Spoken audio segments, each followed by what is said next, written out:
Welcome to another episode of NBM Talks, a series of the Narrative-Based Medicine Lab, where we speak with individuals who are working at the intersection of literature, medicine, and health.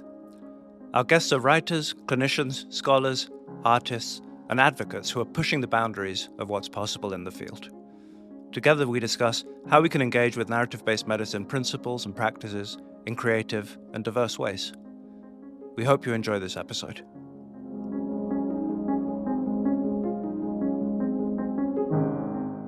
I'm really delighted to welcome Leanne Toshiko Simpson to talk with us today. And I'm just going to read a short bio on Leanne. Leanne is a mixed-race Yonsei writer, educator, and psychiatric survivor from Toronto. She loves writing joyful, messy, laugh-out-loud stories about living with mental illness and the moments of hope that help us get out of bed day by day.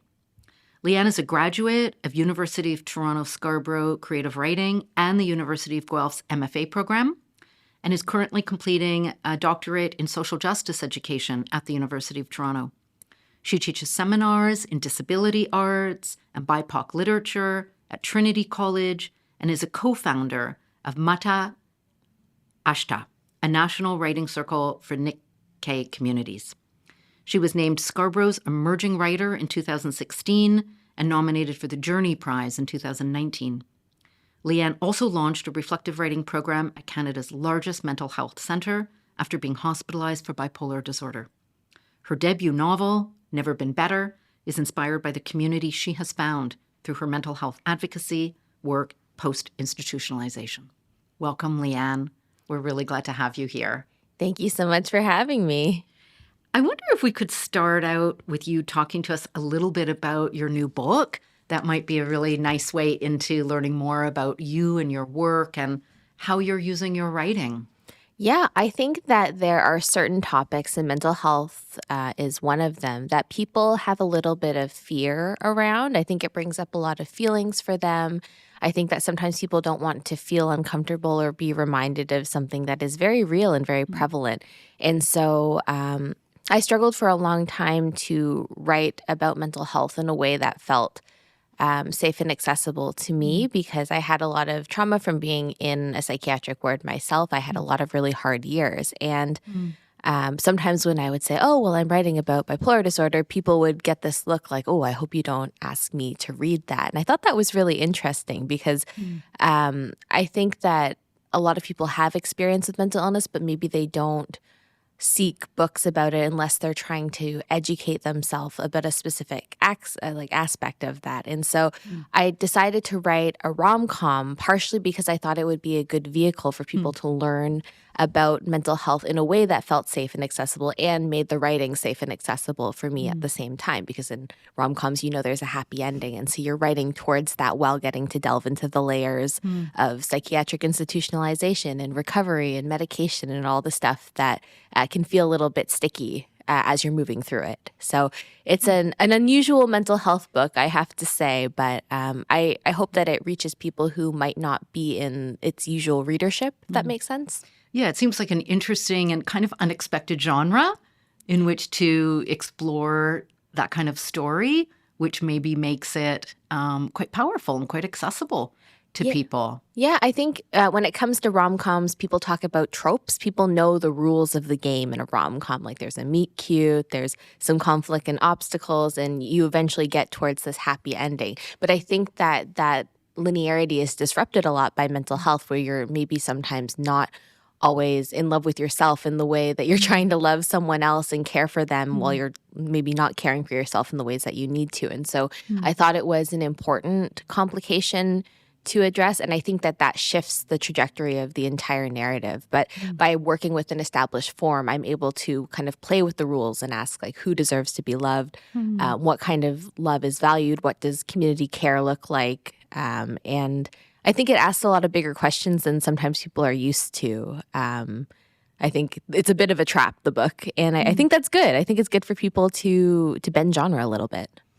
It also makes me think that, this whole relationship between trauma and writing and, as a writer, how you experience that in terms of being able to revisit your own experiences and, of course, like create fiction from that and fictionalize experiences, but also what did you need? What kind of either distance or not distance or community so you could revisit some of those experiences and be able to explore and write about them? Because I know that can be difficult too. Yeah, I think that I thought when you lived with mental illness, you had to write a memoir. A lot of books, if you Google like books on bipolar, books on depression, there's a lot of like help guides, and there's a lot of memoirs for people to learn from what other people have been through. And I do think that that's really helpful. I know that Kay Redfield Jameson, Margaret Trudeau, Ellen Forney, like those books were really formative to me when I was first diagnosed. But at the same time, when I went to just kind of put what happened to me on the page, there was this huge mental block, and I never could finish what I was trying to start. And I was in an MFA, so I really needed to finish so I could graduate. And so I think that the container of a rom-com helped me put a layer of creative distance so that I could finish and I could access a lot of memory, but also fictionalize in a way that gave me more freedom and support than I would have had doing memoir. And I talk about containers for stories a lot when I teach mad writing workshops, because sometimes I think we are just asked to put our story down and educate people in a way that like can be helpful if that's accessible to you, but sometimes we're not there yet. And so I think that having a shape to work with can help us not just rely on how we remember, but also have a little bit of editorial and mental space to be able to reshape and analyze a little bit more and get that extra layer of perspective in between. Could you go into that a little bit more for us, actually? Because I know that you've studied narrative-based medicine, and academically you've explored health humanities, and you also lead the workshops that you've just described. So how has that been an influence, both a help to your writing, but also more generally as a field that you're exploring? Yeah, you know what? I think the whole shape thing, and I'm writing about this for Mad Methods anthology, an academic collection right now. I think hermit crab essays offer a lot of potential for taking illness narratives, which are not always recognizable for folks who don't have that experience. And by working with a recognizable shape like a recipe or a playlist or an obituary, whatever it is, whatever form you choose to explore, I think that it gives something else to the story and helps us question why illness is invisibilized or is asked to take certain shapes when we're working with another established shape. So I like the kind of intertextuality of that. And so I'm writing about that in terms of memoir. I asked my students to write hermit crab essays in my BIPOC literature class because I think it's some of the most creative and innovative work that I see from them every single year. And I think part of the reason why I started doing that was when I went to teach mental health writing workshops actually in the psychiatric ward, because I taught them first in a mental health community center, which is mostly outpatients, like folks who are kind of trying to get back into the regular routine of their life or build a new routine. But when I was in the hospital, I think there was a lot more fear about triggering people who were still in like kind of like the very, very early stages of recovery. And so I think that a lot of my writing prompts tended to take on different shapes in order to add a protective layer. And I think that's something that ended up seeping into my own writing and my own teaching. And I find that most of the time, people, when they're asked what happened to you, they can kind of freeze, and then maybe they don't want to write about that. But when we are thinking about a certain emotion, maybe it's fear, and we think about a song related to that fear, and then we write a memory associated with that song, we are still writing about maybe something that we'd experienced, but it's through a channel that doesn't feel so head-on. And I think sometimes it just gives people the flexibility to go as deep as they want or stay a little bit more on the surface. And it's that optionality that I think is very helpful. And the workshop I just ran at Fountain House in New York, we built a collaborative class playlist. We were thinking about bravery, because a lot of the readers, the writers there were reading at my launch at Fountain House Gallery on Thursday. And so we all picked songs that made us feel brave and wrote down some of the memories that were associated with that. And a lot of people did choose to talk about how hard it is to disclose at work or in social circles or in relationships. And so we got to a lot of the stuff that maybe we could have written about more directly, but it was a bit more of a roundabout path. And I like the idea of making a whole class playlist because then you have kind of like an audible memory of what kind of was shared in that space. It sounds like intriguingly paradoxical, right? That you're encouraged to engage with a form that has, it's alien, or it has some constraints, or it has its own expectations. You think that's going to be limiting, but it ends up being freeing because you're kind of freed from that kind of blank page or that expectation of meeting the certain kind of story you're expected to tell. Yeah, and I think it kind of goes back to that idea of playing tennis without a net. Like sometimes form, I think, can release things in us. And I am not a poet by trade. I trained with Daniel Tisdale, and I went in. I was like, Daniel, I'm not a poet, but I'm really having a hard time in school, so I'm going to take all of your classes. And that poor man taught me poetry. At first, he was like, Leanne, I see you're just writing stories and breaking the sentences up. And I was like, that's exactly what I'm doing. I need to pass. And is there something wrong with that? Yeah. Well, I learned about the importance of line breaks and enjambment later on. And but I think that I really gravitated even then towards form-based poems because it gave me a set of rules that I could choose to break or engage with or challenge. And I think, like, even though I don't write, I write like one poem a year, basically. I think that lesson has really come through in the way that I approach writing, and that sometimes, like, starting with some sort of outline or shape allows us to reveal its deficiencies or maybe find soft spots for ourselves as writers. So, I think that people do really interesting work when they are given a little bit of rule breaking in the process. I mean, I really am intrigued also by this idea of the use of structure and container.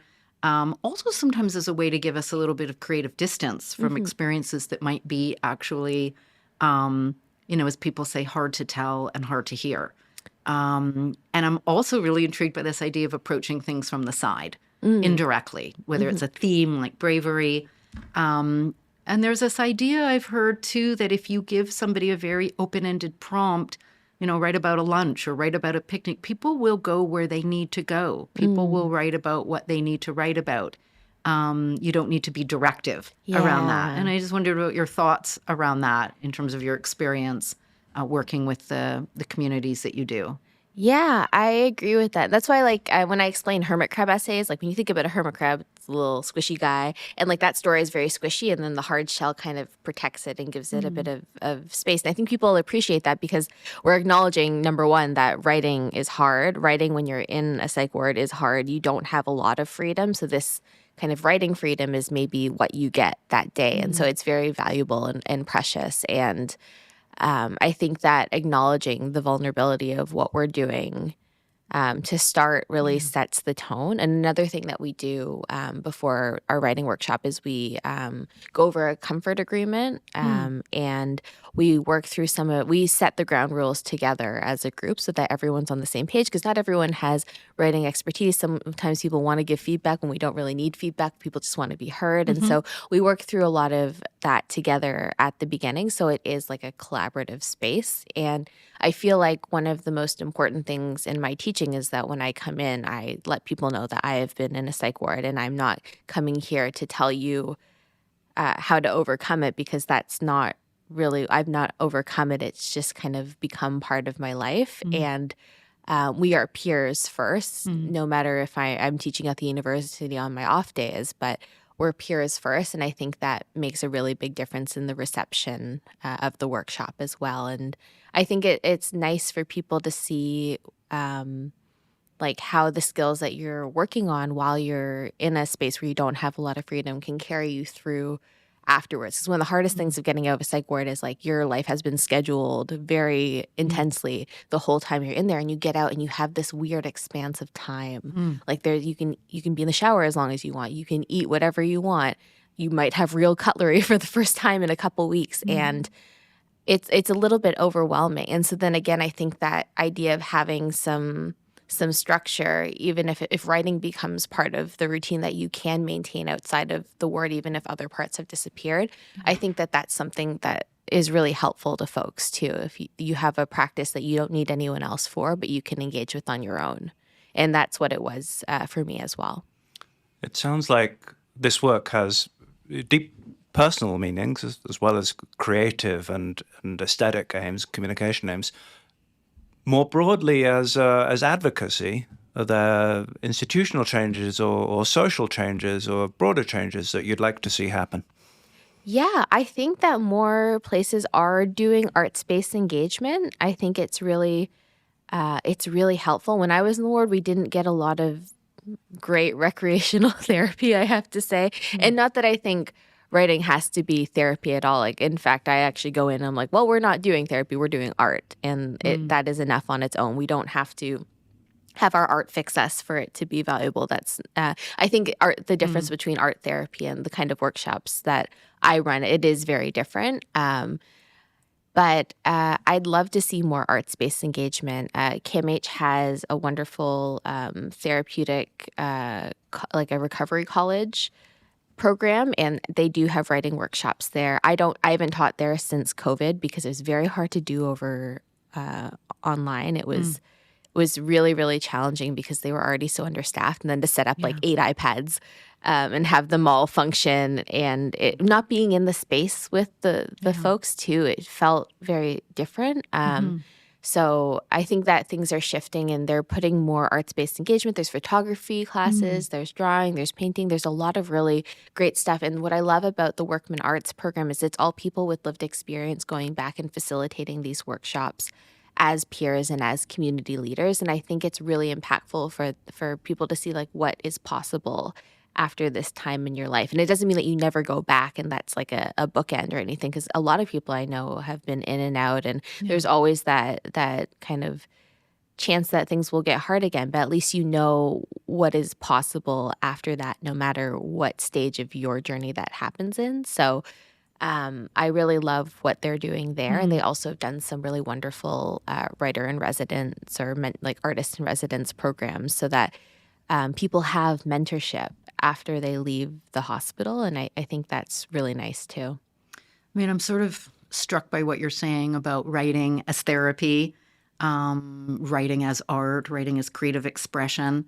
And I'm thinking that we sort of try to navigate a little bit of that in the narrative-based medicine circles, where we're often, as you know, working with healthcare providers, healthcare learners, trying to sensitize them to also patient and survivor stories. That's one element of narrative-based medicine, as well as healthcare providers being able to express their own stories and being more sensitive to narrative. Yeah. And, often we talk about how, this is not therapy. It may, in fact, be therapeutic in the broadest sense of the word. And I'm just wondering, if you can just talk a little bit more about how you see that, the relationship to healing, what some people might call healing, or recovery. Yeah. That's an interesting tension. It is. Actually, when I pitched my first in-hospital program, they really wanted there to be like a point almost. So I actually had to frame it as like, it was called Resilience Writers. And it was interesting because they're like, oh, so we're writing for resilience. And we were, but I don't think it was in the same way that the hospital necessarily understood it, because I think sometimes the resilience is actually getting through the day-to-day of the hospital and maintaining a sense of agency. I do think that when you're in a mental health space, like your story is narrated by a lot of other people, like doctors and nurses and therapists and your family who's very worried about you, or your friends. And there's something really special about being able to like take control of that authorship again and write about yourself in a way that feels unique and special to you. And so we were writing for resilience, but I think we were writing for resilience within the system, which was kind of an interesting place to be. I thought about the title of those were some of the original workshops I taught there, and I don't think I would title it the same now. But I think in order to get it off the ground, it was very necessary at the time because you're working with an institution that understands wellness in a certain way. Yeah. And I would say that I actually understand unwellness a little bit more than I do the idea of wellness. Mimi Cook is a really wonderful Asian American scholar who talks about teaching from a pedagogy of unwellness. And it's the idea that we are all differentially unwell based on a lot of the social historical structures that surround us. And so it's really hard to understand unwellness as like, oh, well, I have this diagnosis and it exists in the space I'm going to work through and then it'll be gone. Whereas I feel like I carry my unwellness around with me, being a descendant of Japanese Canadian internees, being someone with bipolar disorder, being someone who is a psychiatric survivor. I will continue to carry that with me and it's never going to be overcome or disappear. But I can build strategies for myself that allow that load to be a little bit lighter and to be shared with other people. And I think that writing, like doing mental health workshops, allows people to write together against a load that they're all kind of carrying in different ways, and acknowledging that we're kind of starting from unwellness, and unwellness isn't necessarily like a thing we have to banish, but a thing we can acknowledge and learn to be kind of work with. That's more my understanding. And so sometimes working with hospitals is interesting because that's not like hospitals, they would like they would like everyone to be like healthy. Like when you think about the definition of mental health from the World Health Organization, like it positions it, you're able to contribute to society, you're able to be productive. And for me, I think that sometimes we shouldn't have to be productive to be valued. And so I like Mimi's idea of teaching from that idea of unwellness as opposed to wellness as something that might be actually unattainable in many ways for people. And as you're saying also, how do we make space for narratives, for stories that don't fit a certain expectation? You mentioned some of the mental health memoirs that have influenced you. And I think, we've had some discussions in narrative-based medicine circles and in writing circles that there's also a certain expectation, like people do like recovery stories. Yeah. And they like stories that follow a certain trajectory, whether it's mental health or other forms of illness or health struggles. And stories that fall outside that sometimes can be really hard for people to write, and they can be really hard for people to understand and accept, like as readers. And just wondered, your thoughts on that, because it sounds like part of your work is creating space for those stories. Yeah, one of the first kind of like narrative medicine books I read was The Wounded Storyteller by Arthur Frank. And I remember reading about the Quest narrative and thinking about mental health rom-coms, like it's kind of a funny story or Silver Linings Playbook, in which that happily ever after is also paired with recovery. Like love and recovery are so intertwined in a really interesting way.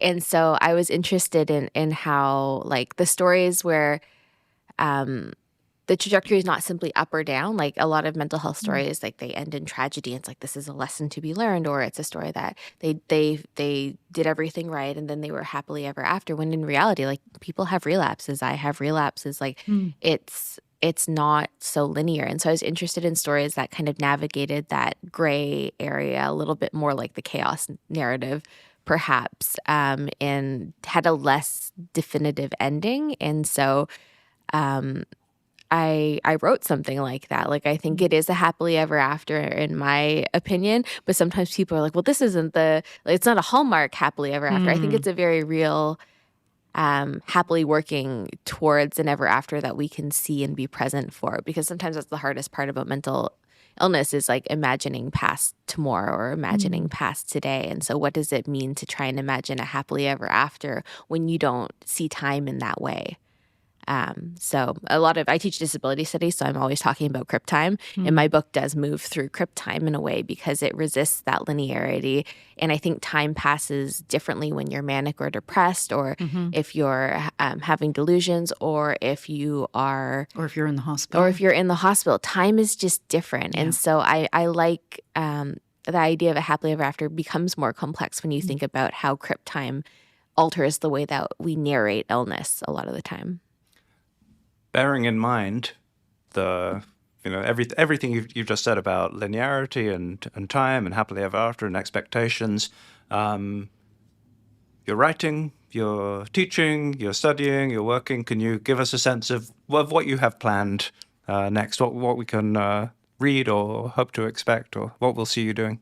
Yeah, I'm continuing to teach. I love teaching disability arts and BIPOC literature classes. They are really, really special, like super small, creative academic classes. I think that I got through school by mostly doing creative work in kind of a weird scholarly way, and I hope that there's room for more weird scholarship going forward. So I'm always telling my students, I like write the really idea of weird stuff. scholarship. Yeah, I've always been like, I'm a weird academic, and that's the only way that I will ever be. So I'm working towards that. I'm in the supposed to be final year of my doctoral. I'm on mat leave right now, but I go back in September. And I've been working with Japanese Canadian communities and running writing circles around the impacts of incarceration, uprooting, and dispossession.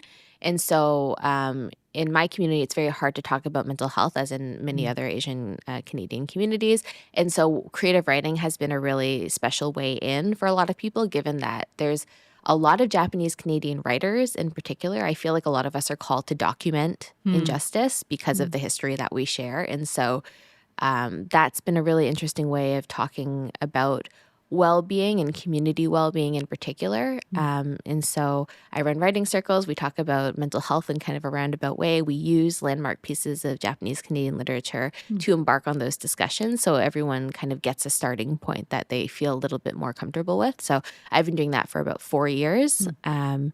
And I'm really interested to put down my own pedagogy, because people are always like, how do you come up with the workshops? And like, there are rules in my brain. There is like such a background to it, but I've never taken the time to write it down. I just host like all of these workshops. So I'm hoping that by making a teaching guide, other groups, because I think like even I went to a Japanese Canadian book launch last night, and they were talking about a lot of the solidarities between Indigenous communities and Japanese Canadian communities, because of course, dispossession of Japanese Canadians was mapped on the dispossession of Indigenous communities, and Japanese Canadian redress has been used as a precedent for other communities seeking justice from the Canadian government. And so I think that it could be the way that I run my writing workshops, whether or not we have the exact same history, I think could be used by other communities in a really generative way.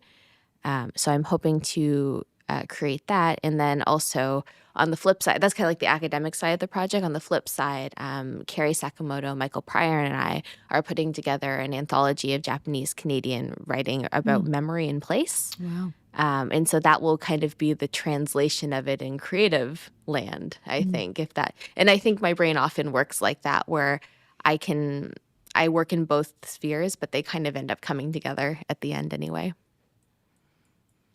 Wow, sounds fantastic.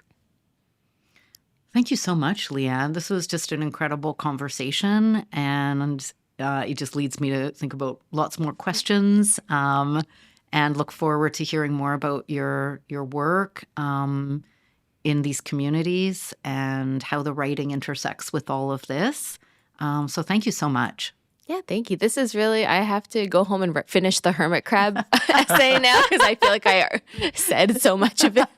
Got to write it down now. Thank you so much.